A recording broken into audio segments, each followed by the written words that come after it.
নমস্কার, সবাই কেমন আছেন? আজকে হলো গণেশ চতুর্থী। আপনাদের সবাইকে গণেশ চতুর্থীর অনেক অনেক শুভেচ্ছা এবং অভিনন্দন। ভালো করে গণেশ চতুর্থী যদি যারা কেউ বাড়িতে করে থাকেন বা মানেন, তারা খুব ভালোভাবে সেলিব্রেট করুন, এটাই চাইবো। আমার বাড়িতেও খুব সাধারণভাবেই করার চেষ্টা করলাম, কারণ হচ্ছে সিম্পলে, কারণ আমি একা ছিলাম। আর মামা ঠাকুর অনেক সকালবেলা 9:30টার মধ্যে আসবে ঠিক করেছিল। তো 9:30টায় আসলে মানে 8টা 8:30টার মধ্যে আপনার জোগাড় টোগাড় সব কমপ্লিট করার ব্যাপার ছিল, যার জন্য এবারে অনেক কিছু ভোগে অনেক রকম কিছু দিতে পারিনি, সাধারণভাবে করার চেষ্টা করেছি।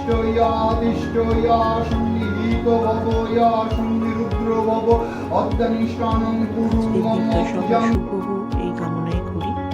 এইভাবেই পুজো টুজো করে সকালের দিকটা কাটলো। বিকেলে